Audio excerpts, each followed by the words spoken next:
सर्वमंगलमांगल्ये शिवे सर्वार्थसाधिके शरण्ये त्र्यंबके गौरी नारायणी नमोस्तुते। देवीचा मंत्र म्हणूया।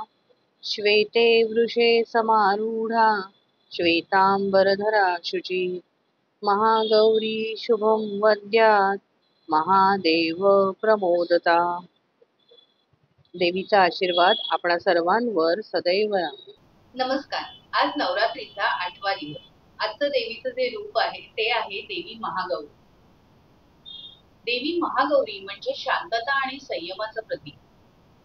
या देवीची उपासना करून आपण सुद्धा आपल्या आयुष्यामध्ये शांतता निर्माण करूया आणि आपल्यामधला संयम अधिक दृढ करूया। चला तर मग आपण देवीची उपासना करूया। या देवी सर्वभूतेषु मा महागौरी रूपेण संस्थिता नमस्तस्यै नमस्तस्यै नमस्तस्यै नमो नमः। देवीचा आशीर्वाद आपल्या सगळ्यांवर सदैव राहू।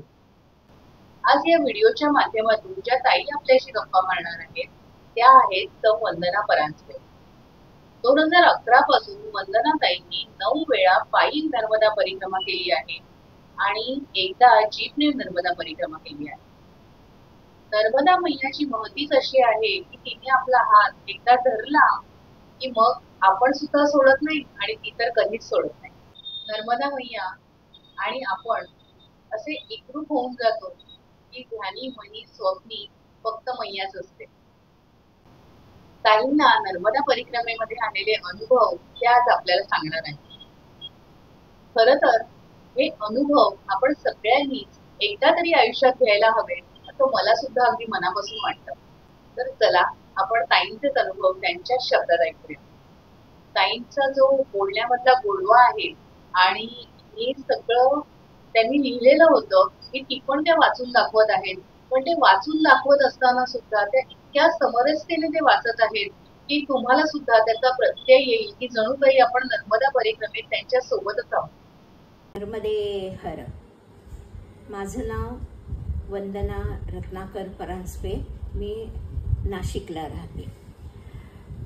मी भाषण करणं हा काही ही कला मला फारशी अवगत नाही आहे, पण परिक्रमा नर्मदा मैया या बाबतीत जे काही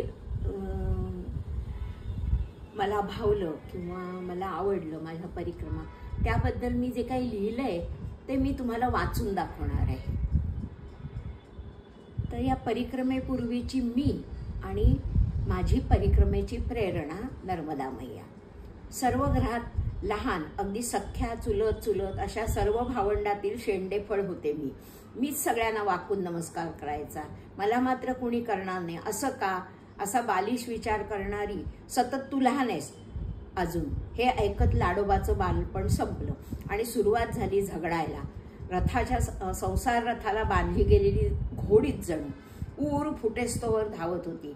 या जीवन संग्रामात माझं टॉनिक होतं, माझी ताकद होती लहानपणी मिळालेल्या साध्या तूप मेतकूड घातलेल्या मऊ गुरगुट्या भाताची, तांदुळाच्या भाकरीची, 1 कप दुधाची आणि वर्षातून एकदा मिलिटरीत असलेला दादा रजेवर आल्यावर मिळणाऱ्या पार्ले बिस्किटांची।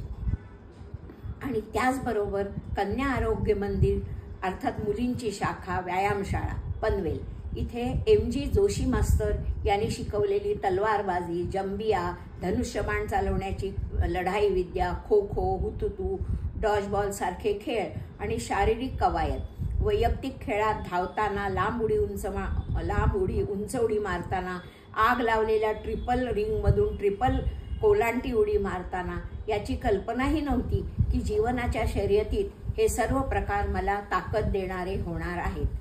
त्याचबरोबर श्रीमंत काकासाहेब पुराणिक, दूधपापेश्वर आयुर्वेदिक औषधी कारखाना पनवेलचे मालक यांनी संस्कृती मंदिराच्या माध्यमातून आचार्य गुरुजींच्या मुखाने शिकवलेली श्रीमद भगवद्गीता, दासबोध, मनाचे श्लोक, रामरक्षा, निरनिराळी स्तोत्र ही सुद्धा माझी ताकद होती। आमच्या लहानपणी शाळांमधून होणाऱ्या वक्तृत्व स्पर्धा, गणेशोत्सवात होणारे प्रबोधक कार्यक्रम, आघारशास्त्री, बापटशास्त्री, थत्तेशास्त्री करत असलेल्या पुराण वाचनाचे श्रवण आणि सुधीर फडके यांचं गीत रामायण, आचार्य प्रके अत्रे यांचं भाषण, वयाच्या 8व्या-9व्या वर्षी झालेलं सावरकर दर्शन हे सर्वच खूप ताकद देणारं आहे.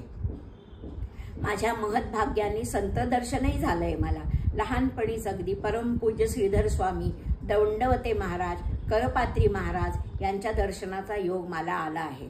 अनेक विविध स्पर्धांमध्ये भाग घेण्यास प्रोत्साहित करणारी माझी आई आणि माझे लाड करणारे, घरातील काडी मोडून कुटका उचलण्याचंही घरकाम मला करू न देणारे माझे भाऊ म्हणजे माझे वडील, आई वडिलांनी इतकंच तुल्यभर कामकणभर सरसच प्रेम करणारे माझे मानलेले आई वडील आणि म्हणजे मामी आणि सोमण मामा मामी, आमच्या वाड्याचे घरमालक माझे बाबा आणि मामी. त्यांना स्वतःचं मुलबाळ नव्हतं, सारी माया मलाच मिळाली. याच जबरदस्त ताकदीच्या जोरावर माझा जीवन संघर्ष सुरू होता. अत्यंत व्यस्त दिनक्रमात उपास तापास, पोथी वाचन, दासबोध वाचन यांच्या बळावर वाटचाल चाललेली होती आणि संघर्ष संपला. स्थिरता येऊ लागली आणि वाचनात आले अहिरे गुरुजींनी लिहिलेले म्हणजेच वियोगी नारायण यांनी लिहिलेलं नर्मदा परिक्रमा हे पुस्तक. आणि माझं मलाच कळलं की लहानपणापासून स्नान करताना गंगेची यमुनेचैव हा श्लोक म्हणताना येणारी सप्त पवित्र नद्यांमधील ही नर्मदा, भूगोल शिकताना वाचलेले की हिच्यामुळे भारताचे उत्तर दक्षिण असे 2 भाग होतात आणि हिला भारत मातेचा कंबरपट्टा मेखला असं म्हणतात. हे पुस्तक वाचलं आणि माझं मलाच कळलं की मोरयाच्या बरोबरच ही नर्मदा हेच माझा आराध्य आहे. मला हिला भेटायचं आहे, परिक्रमा करायची आहे, तिच्याशी संवाद साधायचा आहे. डोळ्यासमोर येईल ती आमची पनवेलची गाढी नदी, आपट्याची पाताळगंगा, पालीची आंबा, कर्जतची उल्हास, साराजणी सुंदर स्वच्छ जलवाहिन्या होत्या. खरंच आमच्या लहानपणी सगळ्या खूपच सुंदर होत्या. अशीच असेल का नर्मदा? पुस्तकाची पारायणं सुरू झाली. दिल्लीला जाताना मुलीकडे जात होतो. दिल्लीने होशंगाबाद म्हणजे आताचं नर्मदापुरम स्टेशन सोडलं आणि एकदम एका बोर्डवर नजर गेली, नर्मदा. मी झटकन उठून दरवाज्यात गेले. गाडी पुलावरून जात होती आणि खाली दिसत होती स्वच्छ निळसर श्यामल सुंदर खळाळती नर्मदा मैया. प्रथम दर्शनातच तिनं मला कह्यात घेतलं, प्रेमातच पाडलं. मातृप्रेम आहे ते, ती आई आणि मुलगी असं अतूट बंधन आहे. मग प्रत्येक वेळी दिल्लीला जाताना येताना अधीरतेने नर्मदा दर्शन घ्यायचं, तिची प्रार्थना सुरू होती. जगन्नाथ कुंटे, भारती ठाकूर, सुहास लिमे सगळ्यांची पुस्तकं वाचून झाली. नव्हे असंख्य पारायणं झाली सगळ्या पुस्तकांची. डोळे मिटले की सर्व परिक्रमा मार्ग, प्रत्येक घाट, प्रत्येक गाव अंतर्दृष्टीसमोरून सरकत जातो. रोज मानसिक परिक्रमा करत होते मी. नर्मदे हर, नर्मदे हर हाच ध्यास. मोरया, तुझी बहीण खूप खूप ग्रेट आहे हां. कब्जाच घेतलाय माझ्या तनामनाचा. आता अगदी जवळून तिला कधी पाहता येईल, कधी स्पर्श करता येईल असा विचार मनात यायचा. आणि 2011 सालच्या श्रावण महिन्यात तो योग मैयाने आणला. नाशिक इंदोर बसनी इंदोरला गेलो. इंदोरला जातानाही खलघाटला मैया पुलावरून पार होते, पण तेव्हा हे माहीत नव्हतं आणि रात्रीचा प्रवास होता. इंदोरहून टॅक्सीने बडवाहच्या पुढे पूल पार करताना मैयाचं दर्शन झालं. ते मात्र भयंकर भयंकर रौद्र रूप होतं. संतापलेली लाल पिवळी जणू नागिणच. पण भीती नाही वाटली. मनात आलं माझी श्यामल शीतल प्रेमळ मैया एवढी का संतापली असेल. पाऊस पडत होता. ओंकारेश्वरला पोहोचलो. काहीच माहिती नसल्यामुळे बसमधून उतरल्यावर पहिल्याच दिसलेल्या गायत्री रेस्ट हाऊसमध्ये चेक इन केलं. जगन्नाथ कुंटे यांच्या पुस्तकात वाचलेलं सुधाकर शास्त्री एवढं एक नाव फक्त माहीत होतं. फोन नंबरही नव्हता.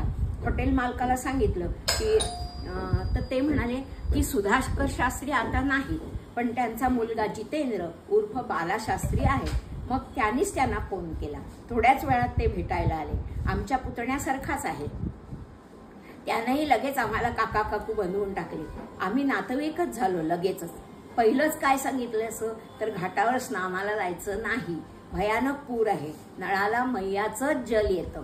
उद्या सकाळी चेकआउट करून आमच्या घरीच राहायला या.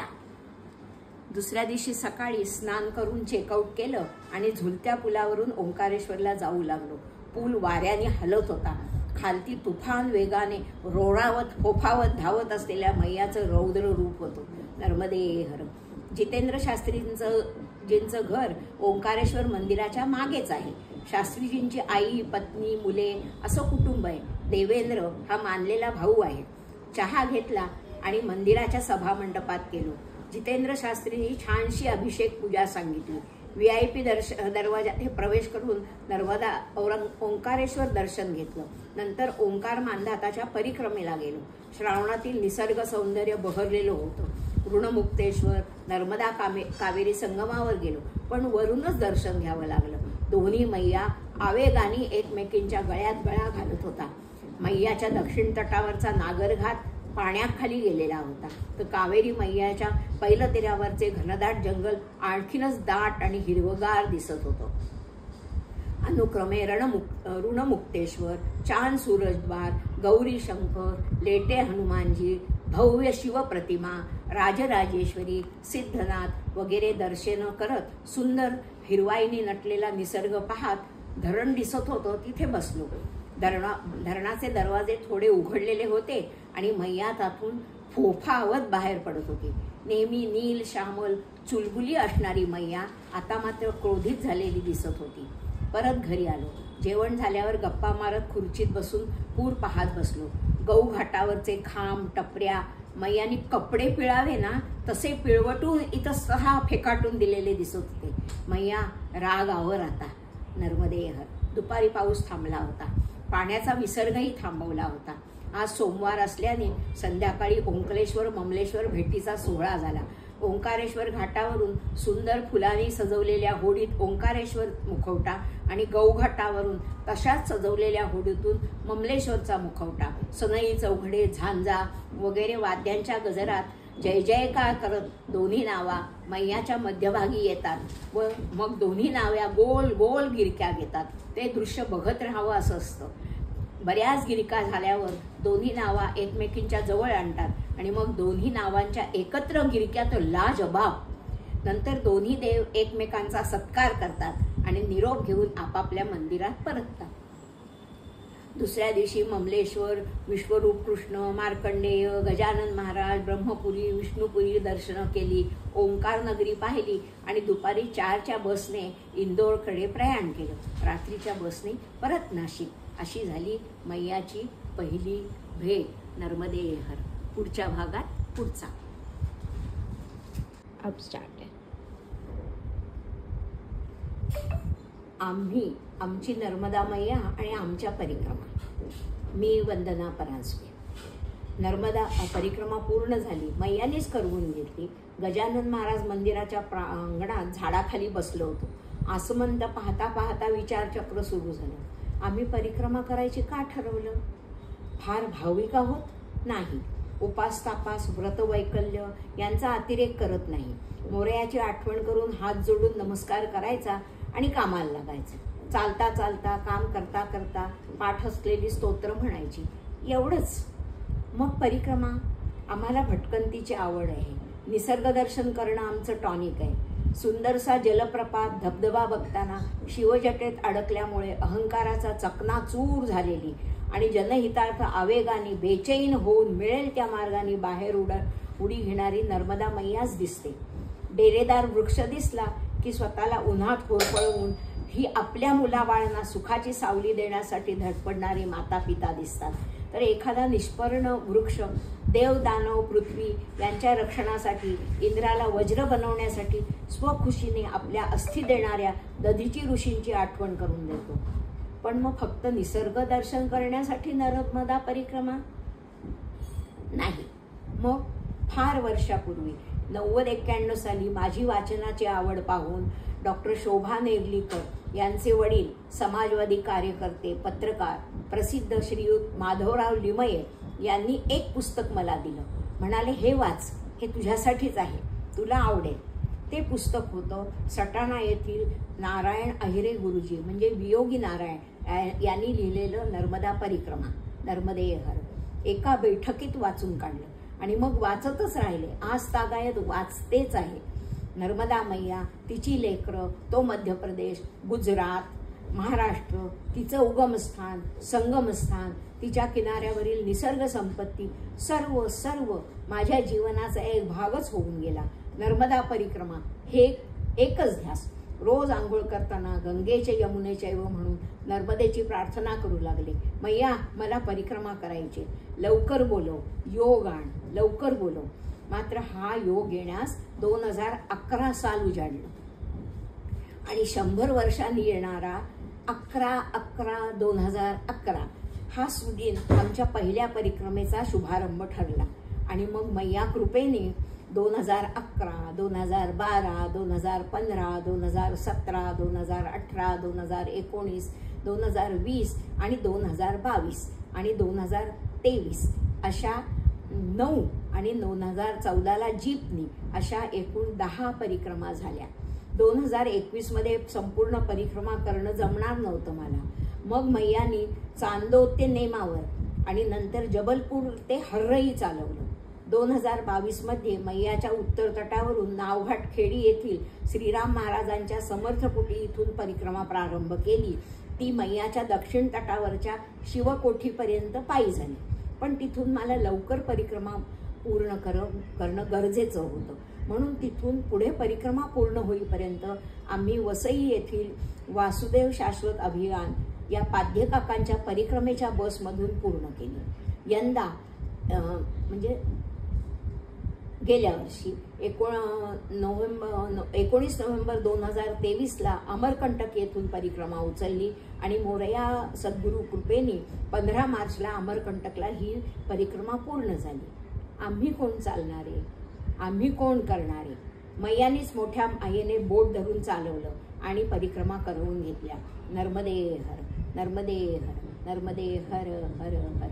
2024-25ला काही परिक्रमा करणं जमलं नाही. पण यंदा 2025ला आधी समुद्र पंचक्रोशी आणि नंतर भरूचहून परिक्रमा उचलवून द्यावी अशी मोरया मैया सद्गुरूंना प्रार्थना करीत आहोत. या परिक्रमाने आम्हाला काय दिलं?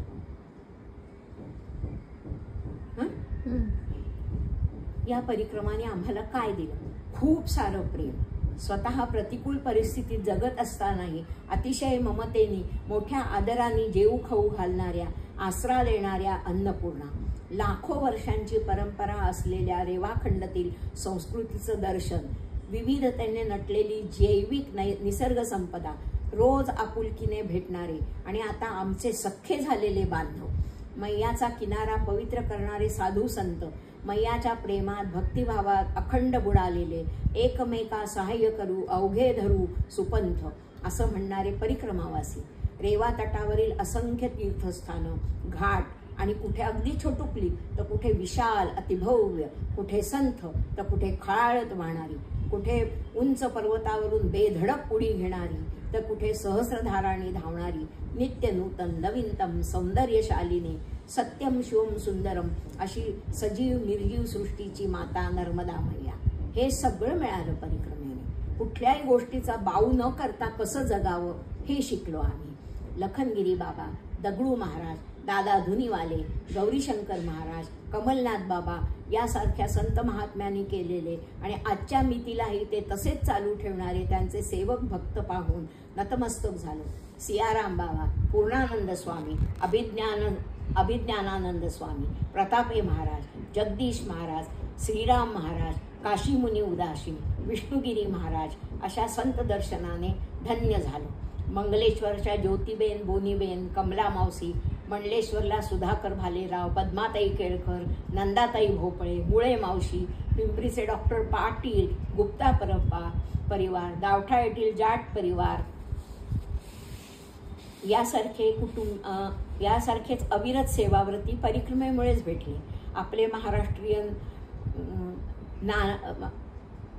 मोरटक्क्याच्या भक्तराज आश्रमातील नाना नानी, नंतर श्री व सौ प्रतिभाताई, सुधीर भाऊ चितळे, धनंजय नाईक, उदयन आचार्य, ओंकार खुंटे, कुलदीप कुलकर्णी, अपूर्वानंद कुलकर्णी, सोमनाथ परमार, फॉरेस्ट ऑफिसर राहसे साहेब, भगवान ढोले असे अनेक मैया प्रेमी सेवाव्रती, शूलपणीच्या झाडीत सांभाळून देणारे हिरालाल रावत व वयाने लहान पण मोठ्या भावाची माया करणारे पिपलू, प्रकाश, राजमल, मांगीलाल, साई सारखे मैया पुत्र मैयानीच दिले. माझ्यावर माझं वेडवाकडं लिखाण आवडीने वाचून मला प्रोत्साहन देणारे मैयाचे प्रेमी भक्त ही मैयाने माझी फाटकी झोळी भरून दिलेली अक्षय भिक्षाच आहे. अधिक काय लिहू, फक्त नर्मदे हर, नर्मदे हर, नर्मदे हर.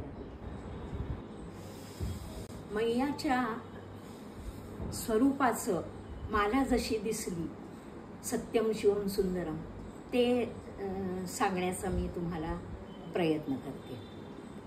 सत्यम शिवम सुंदरम, जे जे सुंदर उदात्त उन्नत मन मधुरते ते, अशी असलेली आपली नर्मदा मैया आहे. उगमापासून संगमापर्यंतचा तिचा सारा रेवांचल सुजलाम सुफलाम करणारी शुभवरदानी नर्मदा मैया दरवर्षी नूतन होत असते. गेल्या वर्षी होती तशीच यंदा असत नाही. गेल्या वर्षी जिथे वालुकामय प्रदेश होता तोच भाग यंदा जलमय झालेला दिसतो. गेल्या वर्षी ज्या मोठ्या वृक्षाखाली विश्राम केला असेल तो त्या जागी आता असणारच नाही, पुराच्या पाण्यात वाहून गेला असणार. तेथून थोड्या अंतरावर एखादं लहानसं झाड तुम्हाला बोलवत असेल. सृजन आणि संवाद उभयविध सामर्थ्य आहे नर्मदा मैयाचं. आपल्या या सामर्थ्याने आपल्या दोन्ही तटांवर मैया दरवर्षी नवीन सृष्टी निर्माण करत असते, नवीन सृष्टी रचना करत असते. एकाच वर्षात तिची विविध रूपं बघायला मिळतात. उन्हाळ्यात भल्या पहाटेच मैयाच्या दोन्ही तीरांवर लोकांची गर्दी व्हायला लागते. स्त्री पुरुष मुलं मुली वृद्ध सगळे सुखदायी स्वच्छ निर्मल मैया प्रवाहात स्नानाचा आनंद लुटत असतात. परिक्रमावासीने मैया पात्रात पोहायचं नसतं तर त्यांनी किनारपट्टीवर घाटाच्या पायरीवर बसूनच स्नान करायचं असा अलिखित नियम आहे. साधारणपणे आपण पाहू शकतो की महिला की निःसंकोचपणे स्नान करत असतात.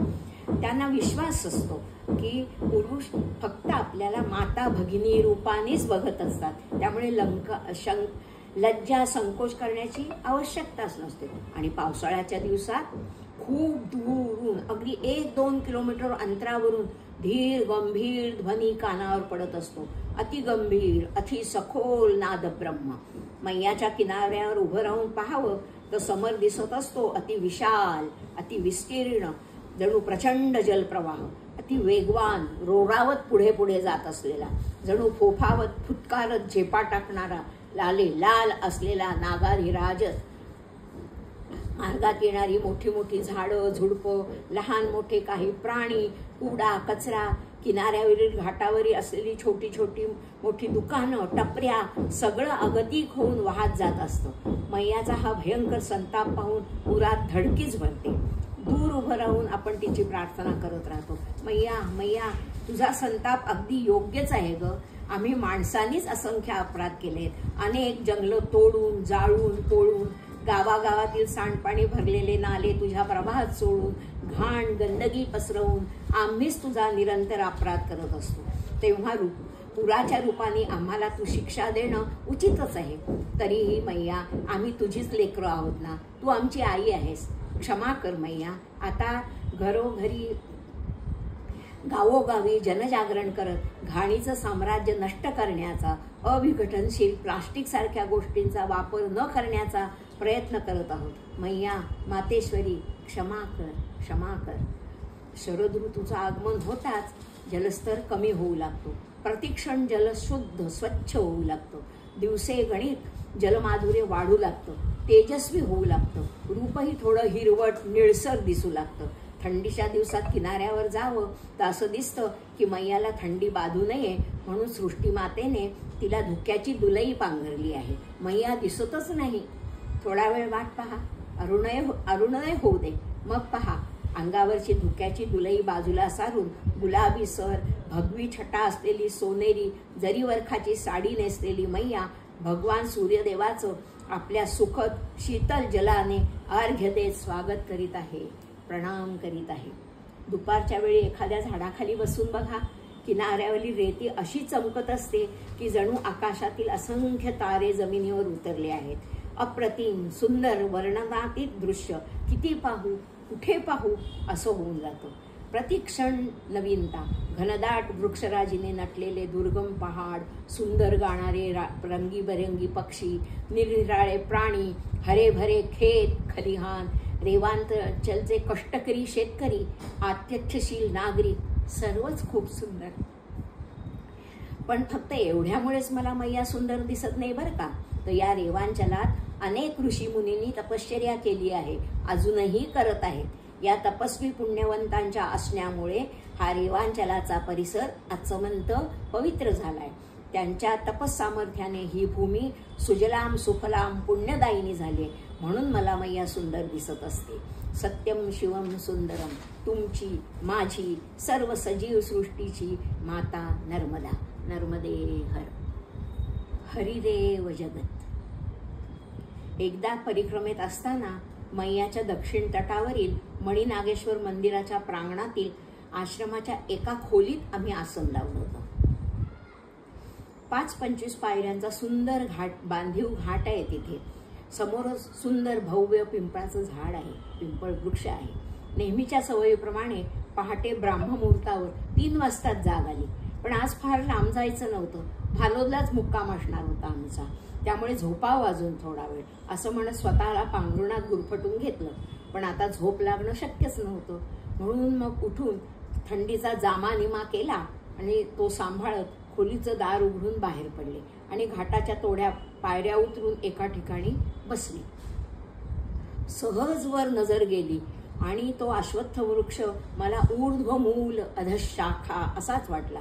जणू त्याची मुळं अनंत आकाशात पसरली आहेत आणि माझ्या दृष्टीपथात येतच नाहीयेत असं काहीतरी वाटलं. म्हणून मी नजरेच्या या टोकापासून त्या टोकापर्यंत नजर फिरवली आणि असं वाटलं की प्रत्येक छोट्या मोठ्या फांदीवर बहार आली आहे आणि पिकून तेजस्वी झालेली खिरणीची फळं म्हणजे पिंपळी आकाशभर पसरलेली आहेत. आश्चर्याने बघत असतानाच माझी नजर खाली वळली. अहो आश्चर्य, खाली सुद्धा तसंच सुंदर दृश्य दिसत होतं. हजारो चांदण्या इथेही चमकत होत्या. अरे, हा तर मैयाचा जलदर्पण आहे. असा आरसा मी कधीच पाहिला नव्हता. आकाशातील तारकापुंज आपलं सुंदर रूप मैयाच्या जलदर्पणात न्याहाळत होते.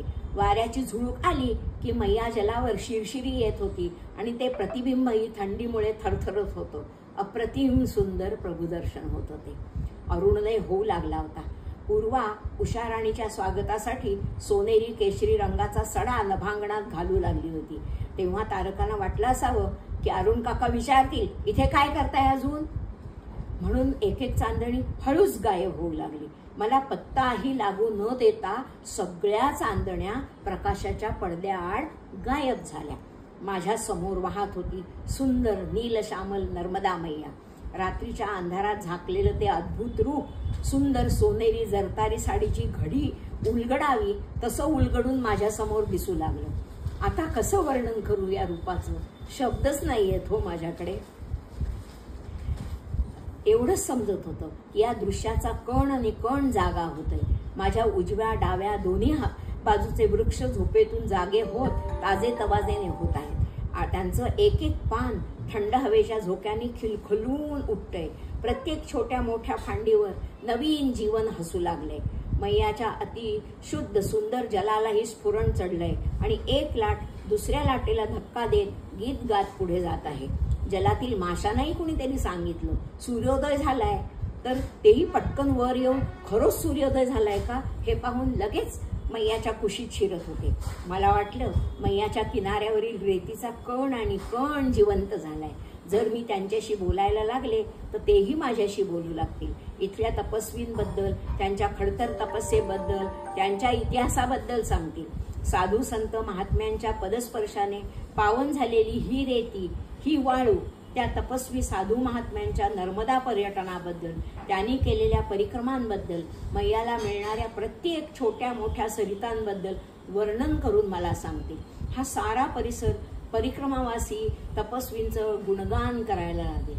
हे चैतन्य कसं निर्माण झालं असेल की हे प्रारंभापासूनच असंच आहे. आणि एकदम संस्कृत शिकत असताना वाचलेलं आठवलं. यत्कच्चित् जगत् सर्वं दृश्यते श्रूयते पिवा अंतर्बहिष्य तत्सर्वं व्याप्तं नारायण स्थितः. जे काही आत आहे, जे काही बाहेर दिसतंय, ऐकू येतंय, ते सर्व नारायणाने व्याप्त आहे. हरिदेव जगत, हरिदेव जगत, हरिदेव जगत. नर्मदे हर.